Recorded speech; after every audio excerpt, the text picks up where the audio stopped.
여러분 안녕하십니까? WBS 운현뉴스 앵커 김보윤입니다. 첫 번째 뉴스입니다. 지난주 월요일부터 우리 학교 지하주차장 쪽 문이 다시 개방되었습니다. 출입문을 폐쇄한 것에 대한 학생들의 불만이 계속되자 학교 측이 이를 수용한 것인데요. 김소영 기자가 전해드립니다. 총무과는 지난 9월 2일 우리 학교 자유 게시판에 체육관 지하주차장 쪽 문을 개방하겠다는 글을 올렸습니다. 이는 지난 7월 말부터 꾸준히 출입문을 개방해달라는 학생들의 요구에 응한 것인데요. 이 출입문을 통해 등하교하던 학생들은 지하주차장 출입문이 갑작스럽게 폐쇄돼 학교를 오가기 불편하다며 출입문을 다시 개방할 것을 요구했습니다. 하지만 이와 같은 요구에 학교 측은 처음에 지하주차장 쪽이 관리가 어려운 사각지대인 만큼 외부인들의 무분별한 출입을 막고자 출입을 제한했다고 하며 번거롭더라도 약학관 쪽에 있는 지상 출입구를 이용해 주기를 권했습니다.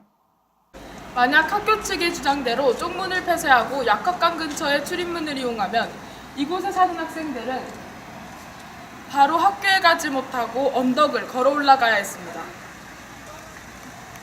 이러한 학교 측의 답변에 학생들은 차라리 지하주차장 쪽 관리를 더 강화하는 것이 좋을 것 같다며 오전 9시부터 오후 6시까지만이라도 출입문을 개방해달라고 요청했습니다. 이 같은 학생들의 반응에 총무과는 지하주차장 쪽 문을 9월 5일부터 오전 9시에서 오후 7시까지 개방하겠다고 밝혔습니다. 또 최대한 외부인의 출입을 막고자 학교 측에서 허락을 받지 않은 외부인과 차량 출입을 전면 통제한다고 말했습니다. WBS 김소영 기자였습니다. 다음 뉴스입니다. 우이신설 경전철 개통 예정일이 오는 11월에서 내년 7월로 미뤄졌습니다. 자금난으로 공사가 중단되었기 때문인데요. 보도에 정은채 기자입니다. 우리 학교 정문 근처에 세워질 우이신설 경전철역 공사는 2009년 9월부터 시작했습니다. 이 경전철이 개통되면 통학하기 위해 지하철과 버스를 갈아타야 하는 번거로움을 덜 수 있을 것으로 보여 많은 학생이 열차 개통을 기다리고 있습니다. 우이 경전철은 원래는 오는 11월에 개통될 것으로 예정됐습니다. 그러나 이 경전철은 내년 7월 말에나 개통될 것으로 보입니다. 그 이유는 바로 지난 8월 자금난으로 우이경전철 공사가 중단됐었기 때문인데요. 시행자는 서울시에게 금융권에서 조달한 자금에 대해 보증을 서줄 것을 요청했으나 시가 법령과 맞지 않는 무리한 요구라며 이를 거절해 자금 조달이 어려워진 것입니다. 그러나 서울시와 시행자 간의 사업비 갈등이 붕합돼 지난 8월 26일 공사를 재개했습니다.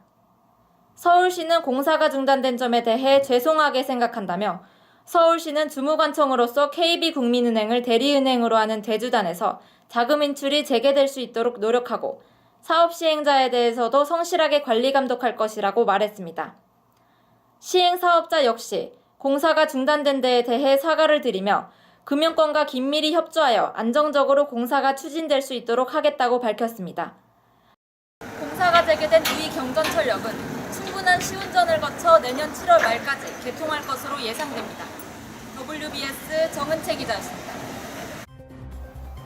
대외협력과에서는 오는 9월 20일부터 21일까지 영어로 말하고 연습하는 잉글리시 스피킹 클럽을 모집합니다. 서울특별시에서 주관하는 희망취업 멘토스쿨이 우리 학교 대강이동에서 9월 23일에 개최됩니다. 여성가족부, 서울시, 도봉구가 도봉구 건강가정 다문화 가족지원센터에서 일할 직원을 9월 25일까지 모집합니다. 우리 학교 도서관 세미나실에서 9월 29일 오후 6시에 책과 함께하는 상상여행 행사가 진행됩니다. 운현뉴스를 마칩니다. 시청해주신 학우 여러분 감사합니다.